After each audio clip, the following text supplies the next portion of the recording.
जय श्री हरि विष्णु। ओम नमो भगवते वासुदेवाय। स्वागत है आपका हमारे चैनल पर।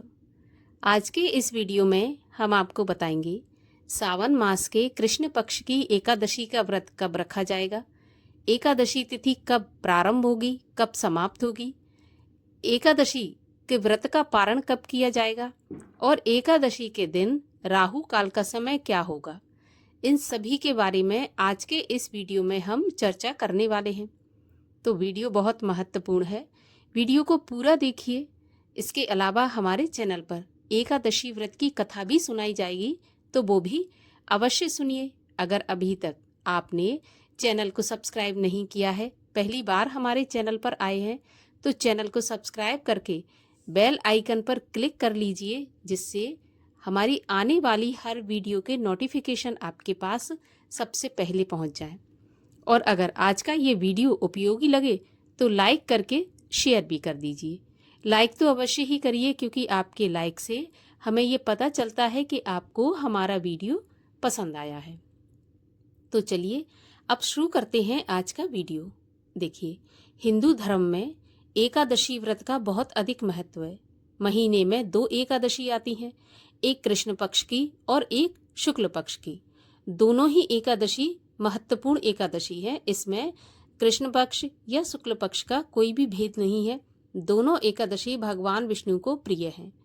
तो एकादशी का व्रत सभी सनातनियों को अवश्य करना चाहिए।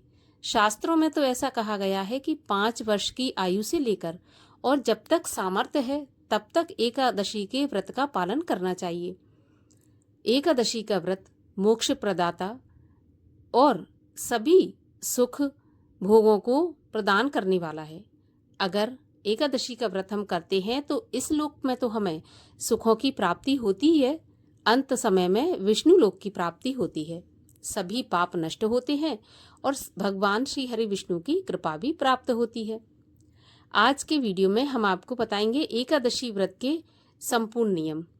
दशमी से लेकर द्वादशी तक किस प्रकार से एकादशी के व्रत का पालन करना चाहिए।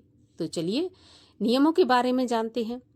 एकादशी के व्रत के जो नियम हैं, दशमी तिथि से पालन किए जाते हैं। दशमी की सूर्यास्त के बाद आपको अन्न और नमक का सेवन नहीं करना है। फलाहार ले सकते हैं, अगर आपको भूख लगती है तो फलाहार लें, और आप ड्राई फ्रूट ले सकते हैं, दूध ले सकते हैं, लेकिन अन्न और नमक नहीं खा सकते। रात्रि में ही ब्रश वगैरह करके सोएं, मुख शुद्धि करके सोएं, क्योंकि एकादशी के दिन ब्रश नहीं किया जाता। और दशमी की रात्रि में पूर्ण रूप से ब्रह्मचर्य का पालन करें। अगले दिन एकादशी के दिन ब्रह्म मुहूर्त में उठें। स्नान आदि से निवृत्त होने के बाद भगवान सूर्य को अर्घ दें। फिर हथेली पर थोड़ा सा जल और उसमें चाहे तो तुलसी दल डाल दें, नहीं तो थोड़े से फूल ले लें और एकादशी के व्रत का संकल्प करें। भगवान के सामने संकल्प करें कि प्रभु, आज मैं आपका एकादशी का व्रत करने जा रहा हूँ, आपकी प्रसन्नता के लिए यह जा रही हूँ, तो मेरे व्रत को आप पूर्ण करें एवं मेरे व्रत को जो भी गलतियां हों क्षमा करके अंगीकृत करें। इस प्रकार से आप संकल्प करें। संकल्प करने के बाद भगवान श्री हरि विष्णु का पूजन करें। पीले फल, पीले फूल और जो भी पसंदीदा वस्तुएं भगवान विष्णु की हैं उनसे करें। तुलसी दल अवश्य चढ़ाएं, क्योंकि तुलसी दल के बिना कोई भी पूजा संपूर्ण नहीं मानी जाती है भगवान श्री हरि विष्णु की। तो तुलसी दल अवश्य चढ़ाएं और एकादशी के दिन तुलसी न तोड़ें, क्योंकि उस दिन तुलसी नहीं तोड़ी जाती, तो आप पहले से तुलसी तोड़ के रखें। भोग लगाने के बाद एकादशी व्रत की कथा सुनें। कथा सुनने के बाद भगवान श्री हरि विष्णु की आरती करें। सारा दिन मन में भगवान विष्णु के मंत्रों का जाप करते हुए या हरे कृष्ण का जाप करते हुए व्रत रखें। अगर आप में सामर्थ्य है तो आप निराहार व्रत रखें, अगर नहीं सामर्थ्य है तो फलाहार से भी व्रत आप रख सकते हैं। इसके बाद रात्रि जागरण करें। रात्रि जागरण का भी बहुत अधिक महत्व बताया गया है एकादशी के व्रत में।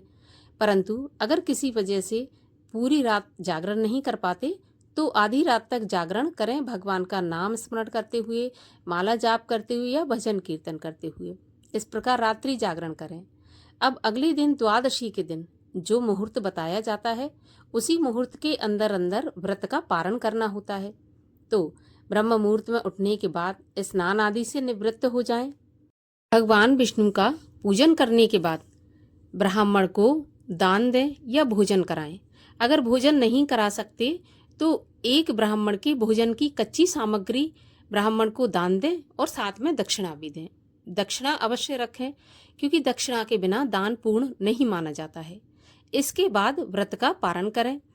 पारण जल से, तुलसी दल से, दूध से या फिर शुद्ध एवं सात्विक भोजन से भी, जो कि बिना प्याज लहसुन का हो, उससे आप व्रत का पारण कर सकते हैं। चावल भी द्वादशी के दिन अवश्य खाए जाते हैं, तो चावल भी अवश्य खाएं। इस प्रकार से एकादशी व्रत पूर्ण करें। जब आप 3 दिन इन नियमों का पालन करते हैं तभी एकादशी के जो व्रत है वो पूर्ण माना जाता है। नहीं तो आप अगर किसी भी एक दिन के नियमों का पालन नहीं करते तो व्रत आपका पूर्ण नहीं माना जाता। तो एकादशी के व्रत का इस प्रकार से पालन करें। अब आइए आपको ये बता देते हैं कि सावन मास के कृष्ण पक्ष में जो एकादशी है वो कब प्रारंभ होगी, कब समाप्त होगी, व्रत किस दिन रखा जाएगा, राहु काल का समय क्या होगा। तो देखिए, एकादशी तिथि का प्रारंभ होगा 20 जुलाई रविवार की दोपहर 12:13 से और एकादशी तिथि समाप्त होगी 21 जुलाई सोमवार की सुबह 9:38 पर। उदया तिथि के अनुसार एकादशी का व्रत 21 जुलाई सोमवार के दिन रखा जाएगा और ये होगी कामिका एकादशी। इसी दिन वैष्णवजन और स्मार्तजन सभी लोग व्रत रखेंगे। द्वादशी तिथि प्रारंभ होगी 21 जुलाई सोमवार की सुबह 9:39 से और द्वादशी तिथि समाप्त होगी 22 जुलाई मंगलवार सुबह 7:05 पर। कामिका एकादशी व्रत का पारण किया जाएगा 22 जुलाई मंगलवार की सुबह 5:35 से 7:05 पर। इसी के बीच में आप अपने व्रत का पारण अवश्य कर लें, दान दक्षिणा इत्यादि देने के बाद में। एकादशी के दिन अर्थात 21 जुलाई सोमवार के दिन राहु काल का समय रहेगा सुबह 7:30 बजे से 9 बजे तक, और राहु काल का जो समय होता है वो अशुभ समय होता है। इस समय में कोई भी पूजा पाठ, कोई भी शुभ काम नहीं किया जाता। तो आप राहु काल के समय पर पूजा पाठ करने से या शुभ काम करने से बचें।